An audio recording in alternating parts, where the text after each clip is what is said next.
Crash Bandicoot, the IP that really needs no introduction, but perhaps some context will help put us in the mindset of when this game came out originally. Back in the day, Naughty Dog was formed by a couple of dudes who wanted to do the video game industry as high school friends who went on to make their first game about skiing, which they actually had to make twice because according to Wikipedia, since one of the dude bros accidentally copied over the game they originally made with a bootleg of something. They finished the second skiing game and sold the publishing rights to a small company that they quickly fell out with after a couple forays into old Apple computer game development.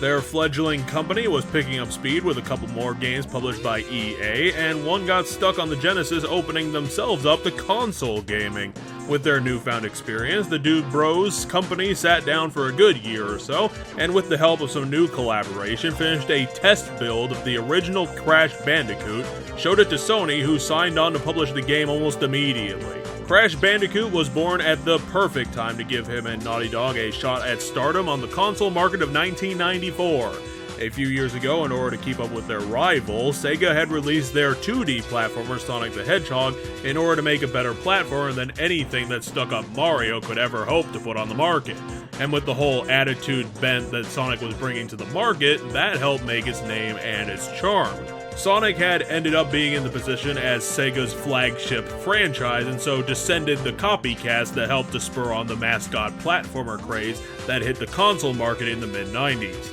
This competition started on the Genesis and the SNES, but with a new console generation beginning around 1996, the craze was still going strong, and now that Sony was entering the console market after a couple business deals falling through, they needed a way to keep up, and thankfully Crash Bandicoot delivered the sort of Sonic challenging IP that they needed to make a splash in this craze. Crash Bandicoot was originally released around the first part of the PlayStation's lifespan, which means no twin sticks, a consistent hassle of PSX emulation that still plagues me to this day. Playing games with a D-pad exclusively is archaic, backwards, and annoying to say the least, which is thankfully why later on in this generation, Sony just gave up and just gave us back the joysticks to play with, which revolutionized this console lineup from then on.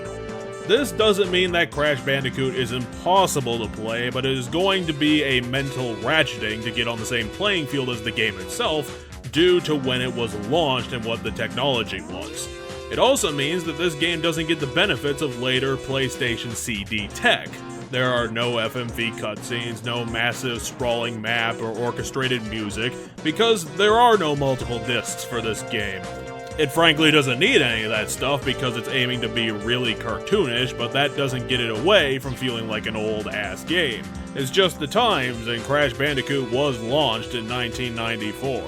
So like I said above, Crash is an old-school, no-frills platformer for the PlayStation where you hit the start button and get immediately into rolling through the levels. Crash is such an old-school game that Naughty Dog didn't even bother making a story for it. They just handed you Crash and told you to get running, because running is fun, and running is fun.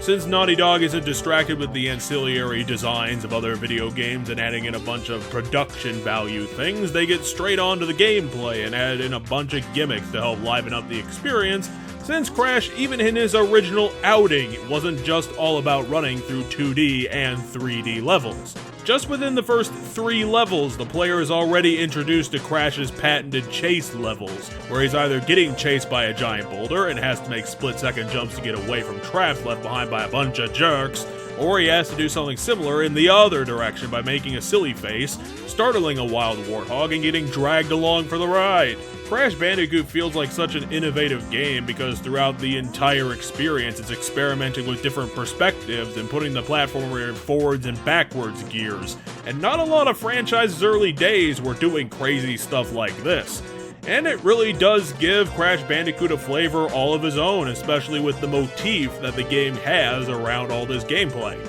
Yeah, the game doesn't actually have a plotline in the game, it probably has one in the manual, but no one read those anyway, so whatever.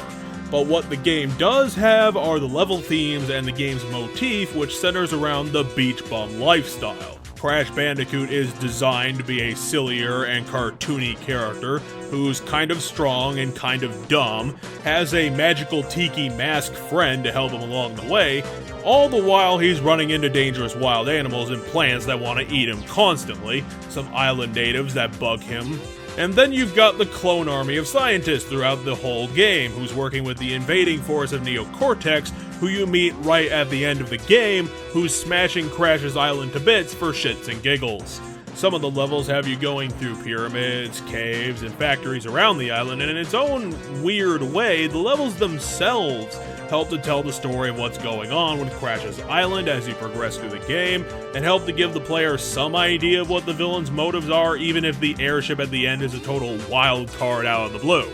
And while Naughty Dog was working on getting all of the quirky new ideas out for their platformer game, thankfully they were also including the well-needed boss fights that were a combination of Nintendo's typical 60 seconds or its free bosses, and some actual challenge and some weird-ass gimmicks. Some of the bosses weren't super full of personality, but the mechanics and the designs for their set pieces were pretty memorable, and while they didn't have all the cylinders running at the time, I did appreciate mostly all of them and getting to experience fighting them. Crash Bandicoot is a game that really feels like it was built as a Saturday morning cartoon with just how over-the-top, silly, and ridiculous the game's characters are, and ultimately just how bonkers the premise is, and they're making you deal with their silliness, and I love it the whole way down. The platformer was pretty old school even back in the day, so some levels will be kicking your ass. I definitely got a lot of use out of the quick save button on this one, but it was still incredibly fun and I enjoyed the hell out of it.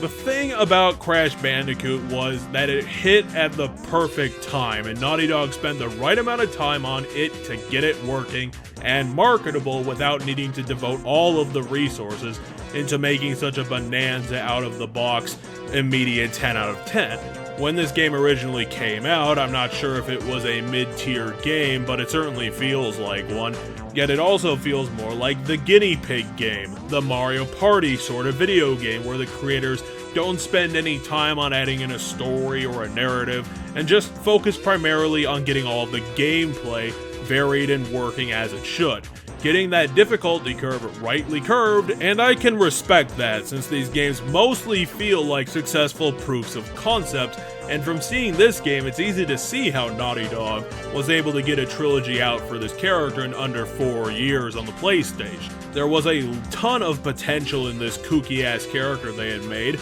and his crazy arch rivals to be put in new levels, new time periods, and really anywhere you could think of, since continuity isn't all that important for this sort of cartoonish game, as long as the silliness and the comedy works out in the end. I still do wish that this game would have had everything in the kitchen sink thrown into it to make a game extravaganza, where it's a wacky ride through set pieces, cutscenes, silly dialogue, and all the jazz. But what we ended up with in reality was incredibly solid. It's awesome experimental ideas working out for wonders, and some great balls-out creativity that helped to innovate the platformer even further than anyone else thought before the entire thing just kind of dried up for a few years. If you still haven't played the Naughty Dog trilogy of Crash, then what the heck are you doing? Get the ROMs, get the HD collection, just get them and get them done, because you really aren't going to see a platformer like this ever again,